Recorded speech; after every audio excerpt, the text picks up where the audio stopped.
The movie begins with a flashback. We see a mother telling her daughter, Libby, how much she loves her and that she should never forget it. The scene shifts to Libby in a hospital as a child. Someone asks her who committed the murder. The story then moves to the present day, where Libby is now grown up. She explains that after the tragedy, many people helped her, and she received a lot of money. The money was enough for her to live on without ever having to work, which is exactly what she's been doing. Libby is still living off that money when she goes to see her accountant, who delivers some bad news. All of her money is gone. Libby doesn't believe it at first, but it's true. The people who used to send her money have stopped. People are starting to forget about the murder, and a book Libby wrote about it didn't sell well either. Shocked, Libby asks how this could have happened and wonders what she'll do now. Her accountant suggests this might be a good thing, a chance for her to finally do something with her life. Libby, who is aimless and doesn't have any work experience, doesn't know what to do. When Libby gets home, she finds a letter in a pile of mail. It's an invitation offering a significant amount of money if she goes to a specific place. She calls the person who sent it, and he asks to meet her at a laundromat. The man, Lyle, introduces himself and invites her to join his club. Lyle's club is made up of people who are fascinated by murders. They try to solve old cases, talk to victims, and come up with their own theories about how the crimes happened. Lyle is offering Libby $500 to come to the club and talk about the murder of her mother. Libby negotiates and gets him to agree to $700. Another flashback shows Libby's younger self. Her mother is making breakfast for her and her brother, Ben. As Ben tries to leave, their mother stops him, insisting he eat breakfast first. Ben is wearing a hat, which his mother asks him to take off. He refuses, so his sister, Libby, also tells him to take it off. When he finally does, he ties up his long hair, surprising everyone. Ben is a strange boy who believes in the devil and writes unusual things in his diary. Back in the present, Libby is now at Lyle's club. She finds the people there, who are role-playing and trying to solve the murder, to be a bit unsettling. Lyle takes her upstairs, where he says the professionals are. These are retired private investigators who have come together to solve murders. Lyle tells Libby they are looking for a serial killer who was active in the area where her mother was murdered. As they look through a lot of paperwork, Libby begins to tell them the details of the crime. An investigator tells Libby that her brother, Ben, was accused of everything. Because Libby was so young, her words weren't trusted, and Ben, who believed in the devil, was sent to jail. The investigator also mentions that their father was crazy and had left home, raising questions about whether he might have returned to harm the family. No one ever suspected him. The man then asks Libby about her mother's reaction to Chrissy's scandal. Libby has no idea what he's talking about because she was too young to know. He explains that Chrissy was a girl who had accused Ben of raping her while they were worshipping the devil.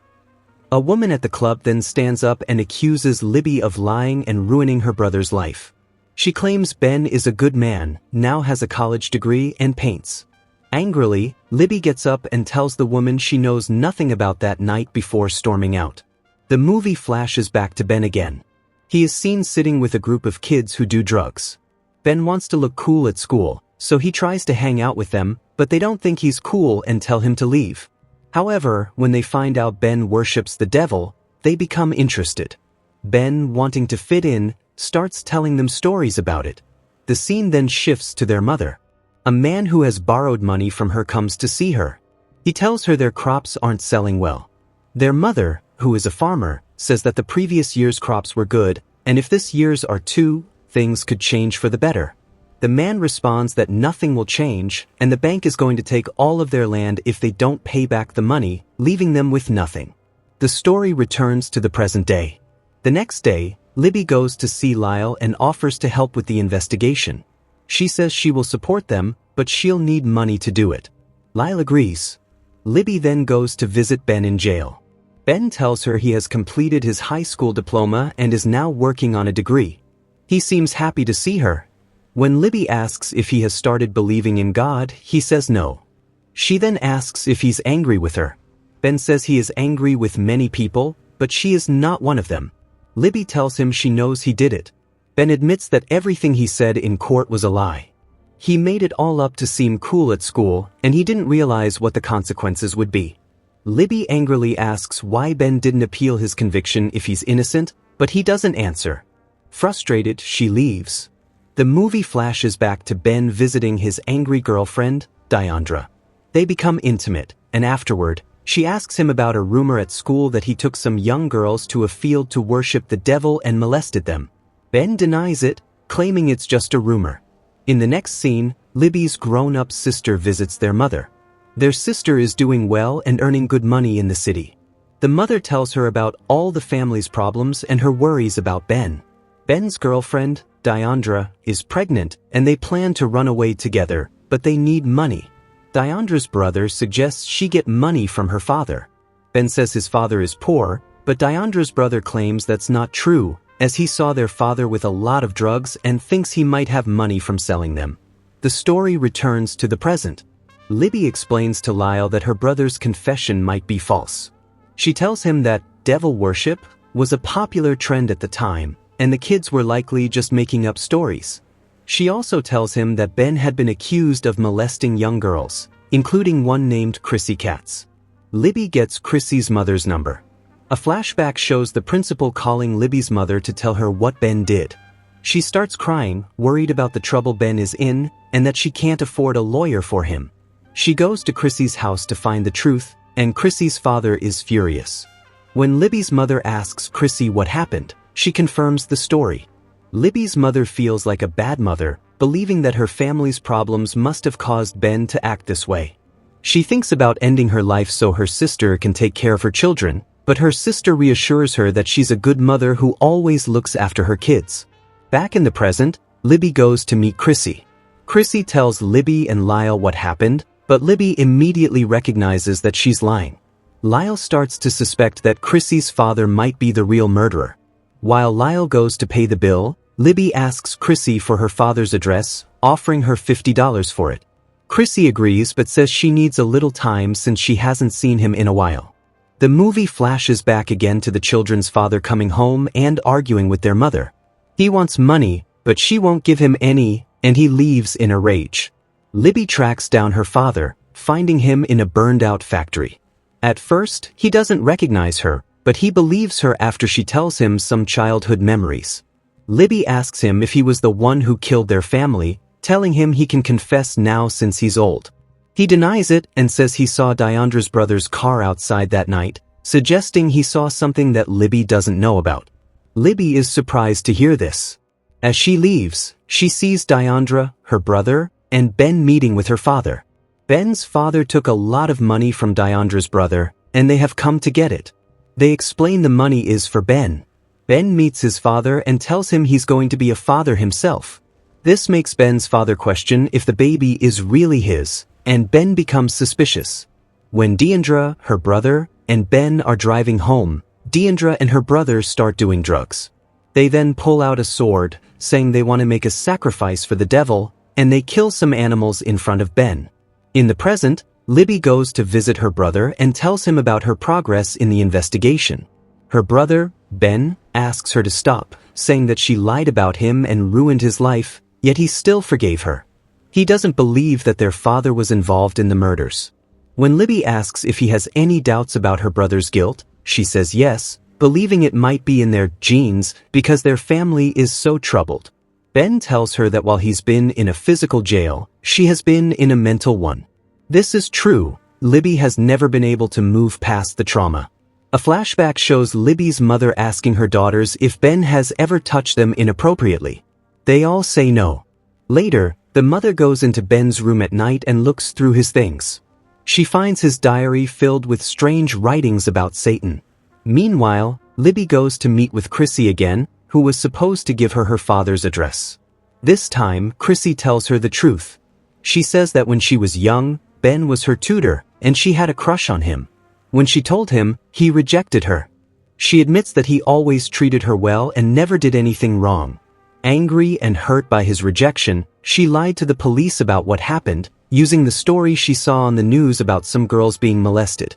Libby feels terrible about what her brother has gone through because of her and the lies told about him.